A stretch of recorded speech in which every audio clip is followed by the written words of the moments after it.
Hello everyone, welcome to Knox Bedtime Stories. I'm your friend Joey, here with another episode to help you relax, feel safe, and fall asleep. It is approximately midnight, and I have an old Scottish fairy tale for you tonight called the Elfin Knight. Before we get to tonight's story though, I'm going to read you a good news story to pick up your spirits a bit before bed. Nearly every night I tell you guys don't watch the news and to stay away from Facebook. Well, the other night I didn't take my own advice, and the story was so bad that I felt horrible and I couldn't sleep. There are too many things in this world that can be seen, but can never be unseen. So here's a good story that should uplift your spirits before bed. This story comes from the realm of science. And since I'm a huge fan of anything science, when I read something it tends to stick with me. In Georgia, the country, not the American state, scientists unearthed a 2-million-year-old jawbone belonging to one of our cousins, Homo erectus. This jawbone came from a 40-year-old man, and the most interesting thing about this find was that he had only one tooth. Scientists were able to figure out that he had only one tooth probably his entire life. Maybe it was a birth defect or injury, I don't really know. But I'll tell you what it does tell me. It tells me that 2 million years ago, our cousins, our ancestors, took care of this person. They showed him love and compassion for no other reason than to show compassion and kindness for another member of their family. So when you wake up in the morning and turn on the news, and the world just seems like a colossal bag of shit, and you just want to crawl back into bed, remember that most people are good people, and the proof of the compassion of humanity goes back beyond 2 million years. This podcast is all about finding the calm amongst the chaos, and I hope this story brings you some calm and perspective. Alright, let's get to tonight's story. If you're not already laying down, please do so now in whatever way is comfortable. And let's begin. There is a lone moor in Scotland, which in times past was said to be haunted by an elfin knight. The knight was only seen at rare intervals, once in every 7 years or so, but the fear of him lay on all the country round, for every now and then someone would set out to cross the moor and would never be heard of again. And although men might search every inch of the ground, no trace of him would be found, and with a thrill of horror, the searching party would go home again, shaking their heads and whispering to one another that he had fallen into the hands of the dreaded knight. So as a rule, the moor was deserted, for nobody dare pass that way, much less live there. And by, it became the haunt of all sorts of wild animals, which made their lairs there, as they found that they never were disturbed by mortal huntsmen. Now, in that same region lived two young earls, Earl St. Clair and Earl Gregory, who were such friends that they rode and hunted and fought together if need be. And as they were both very fond of the chase, Earl Gregory suggested one day that they should go a-hunting on the Haunted Moor in spite of the Elfin King. "Certes, I hardly believe in him at all," cried the young man with a laugh. "Methinks 'tis but an old wife's tale, to frighten the barons withal, lest they go straying amongst the heather and lose themselves. And 'tis pity that such fine sport should be lost because we, two bearded men, pay heed to such gossip." But Earl St. Clair looked grave. "'Tis ill meddling with unchancy things," he answered, "and 'tis no baron's tale that travelers have set out to cross that moor, who have vanished bodily, and never more been heard of. But it is as thou sayest, A pity that so much good sport be lost, all because an Elfin Knight chooses to claim the land as his, and make us mortals pay toll for the privilege of planting a foot upon it. I have heard tell, however, that one is safe from any power that the knight may have, if one wears the sign of the Blessed Trinity. So let us bind that on our arm and ride forth without fear." Sir Gregory burst into a loud laugh at these words. "Dost thou think that I am one of the barons?" he said.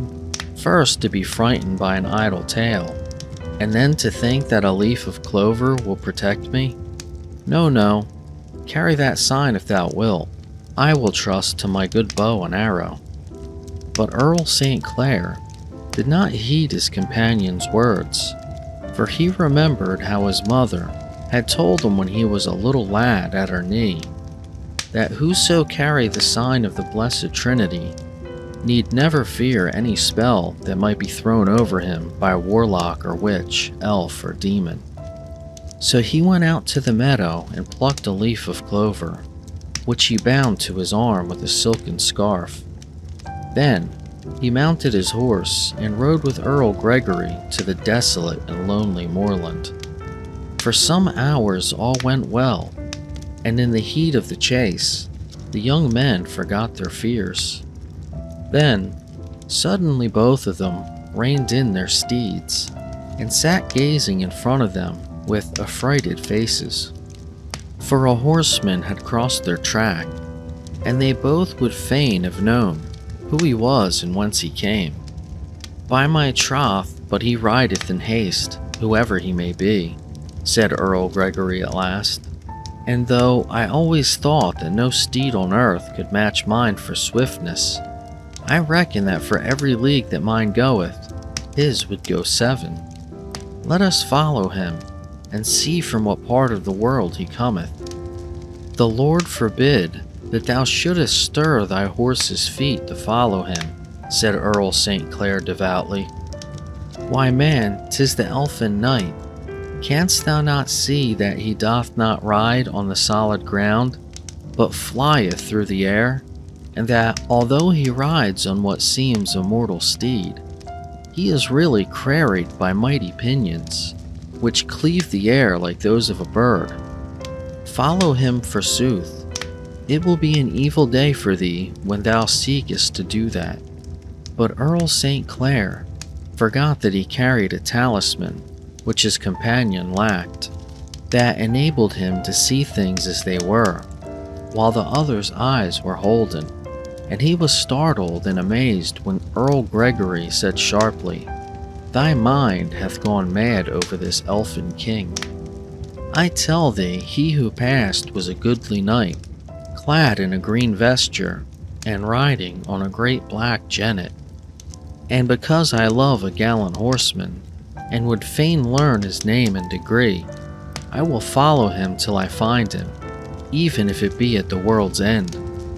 And without another word, he put spurs to his horse and galloped off in the direction which the mysterious stranger had taken, leaving St. Earl Clair alone upon the moorland, his fingers touching the sacred sign, and his trembling lips muttering prayers for protection.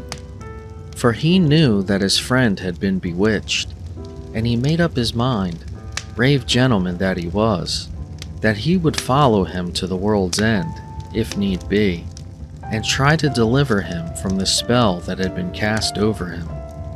Meanwhile, Earl Gregory rode on and on, ever following in the wake of the knight in green, over moor and burn and moss, till he came to the most desolate region that he had ever been in his life, where the wind blew cold as if from snow fields, and where the hoarfrost lay thick and white on the withered grass at his feet.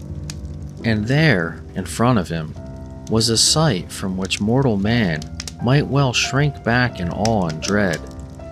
For he saw an enormous ring marked out on the ground, inside of which the grass, instead of being withered and frozen, was lush and rank and green, where hundreds of shadowy elfin figures were dancing, clad in loose transparent robes of dull blue, which seemed to curl and twist around their wearers like shaky wreaths of smoke.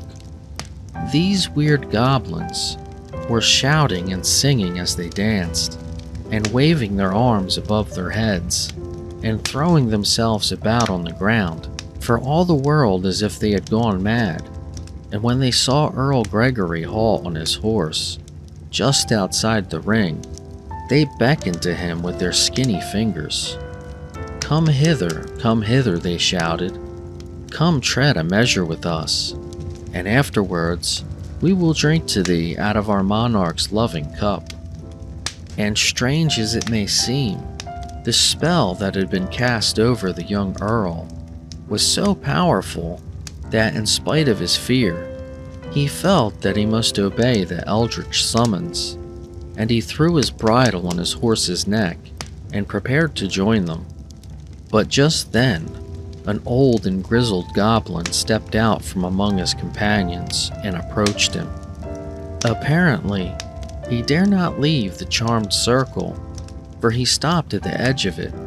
Then, stooping down and pretending to pick up something, he whispered in a hoarse whisper, I know not whom thou art, nor from whence thou comest, Sir Knight, but if thou lovest thy life, see to it that thou comest not within this ring, nor joinest with us in our feast. Else wilt thou be forever undone. But Earl Gregory only laughed. I vowed that I would follow the Green Knight, he replied, and I will carry out my vow, even if the venture leadeth me close to the nethermost world. And with these words, he stepped over the edge of the circle, right in amongst the ghostly dancers.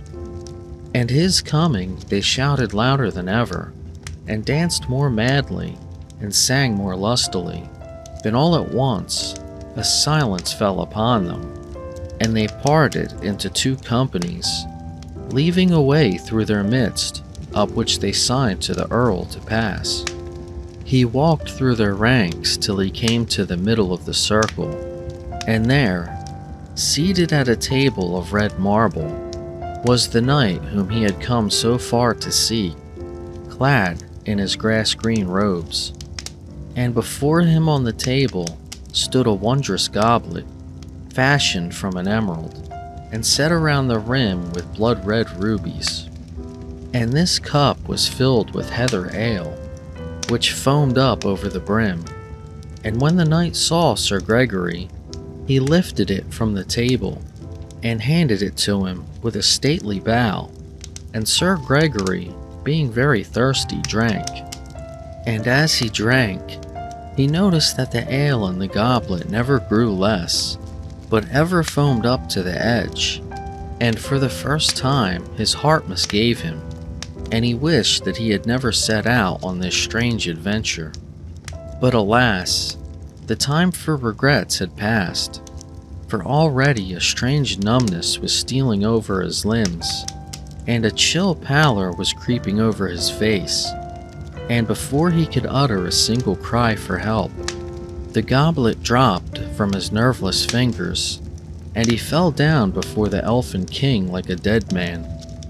Then a great shout of triumph went up from all the company, for if there was one thing which filled their hearts with joy, it was to entice some unwary mortal into their ring and throw their uncanny spell over him, so that he must need to spend long years in their company.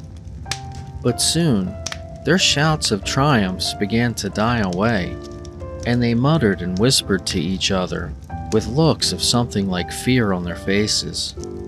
For their keen ears heard a sound which filled their hearts with dread. It was the sound of human footsteps, which were so free and untrammeled that they knew at once that the stranger, whoever he was as yet untouched by their charm. And if this were so, he might work them ill and rescue their captive from them. And what they dreaded was true, for it was the brave Earl St. Clair who approached, fearless and strong because of the holy sign he bore. And as soon as he saw the charmed ring and the eldritch dancers, he was about to step over its magic border when the little grizzled goblin who had whispered to Earl Gregory came and whispered to him also. "Alas, alas," he exclaimed, with a look of sorrow on his wrinkled face. "Hast thou come, as thy companion came, to pay thy toll of years to the Elfin King? Oh, if thou hast wife or child behind thee, I beseech thee, by all that thou holdest sacred, to turn back ere it be too late." "Who art thou, and from whence hast thou come?" asked the Earl, looking kindly down at the little creature in front of him. "I came from the country that thou hast come from," wailed the goblin, "for I was once a mortal man, even as thou. But I set out over the enchanted moor, and the Elfin King appeared in the guise of a beauteous knight, and he looked so brave and noble and generous that I followed him hither, and drank of his heather ale, and now I am doomed to bide here till 7 long years be spent. As for thy friend Sir Earl, he too hath drunk of the accursed draught, and he now lieth as dead at our lawful monarch's feet. He will wake up, 'tis true, but it will be in such a guise as I wear, and to the bondage with which I am bound. Is there naught that I can do to rescue him?" cried Earl St. Clair eagerly. "Here betaketh on him the elfin shape. I have no fear of the spell of his cruel captor, for I bear the sign of one who is stronger than he. Speak speedily, little man, for time presseth." "There is something that thou couldst do, Sir Earl," whispered the goblin, "but to essay it were a desperate attempt. For if thou failest, then could not even the power of the blessed sign save thee." "And what is that?" asked the Earl impatiently. "Thou must remain motionless," answered the old man, "in the cold and frost, till dawn break and the hour cometh when they sing matins in the holy church. Then must thou walk slowly 9 times round the edge of the enchanted circle, and after that thou must walk boldly across it to the red marble table where sits the Elfin King. On it thou wilt see an emerald goblet, studded with rubies and filled with heather ale. That must thou secure and carry away, but whilst thou art doing so, let no word cross thy lips. For this enchanted ground whereon we dance may look solid to mortal eyes, but in reality it is not so. 'Tis but a quaking bog, and under it is a lake, wherein dwelleth a fearsome monster, and if thou so much as utter a word while thy foot resteth upon it, thou wilt fall through the bog and perish in the waters beneath."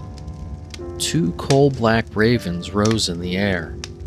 So saying, the grisly goblin stepped back among his companions, leaving Earl St. Clair standing alone on the outskirts of the charmed ring.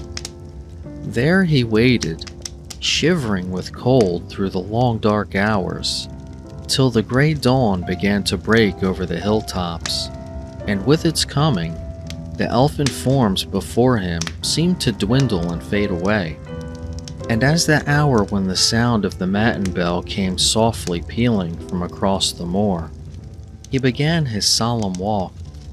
Round and round the ring he paced, keeping steadily on his way, although loud murmurs of anger like distant thunder rose from the elfin shades, and even the very ground seemed to heave and quiver, as if it would shake the bold intruder from its surface. But through the power of the blessed sign on his arm, Earl St. Clair went on unhurt. When he had finished pacing around the ring, he stepped boldly onto the enchanted ground and walked across it, and what was his astonishment to find that all the ghostly elves and goblins whom he had seen were lying frozen into tiny blocks of ice, so that he was sore put to it to walk amongst them without treading upon them. And as he approached the marble table, the very hairs rose on his head at the sight of the Elfin King, sitting behind it, stiff and stark like his followers, while in front of him lay the form of Earl Gregory, who had shared the same fate. Nothing stirred, save two coal-black ravens, who sat one on each side of the table, as if to guard the emerald goblet, flapping their wings and croaking hoarsely. When Earl St. Clair lifted the precious cup, they rose in the air and circled around his head, screaming with rage and threatening to dash it from his hands with their claws, while the frozen elves and even their mighty king himself stirred in their sleep and half sat up as if to lay hands on this presumptuous intruder. But the power of the holy sign restrained them, else had Earl St. Clair been foiled in his quest. As he retraced his steps, awesome and terrible were the sounds that he heard around him.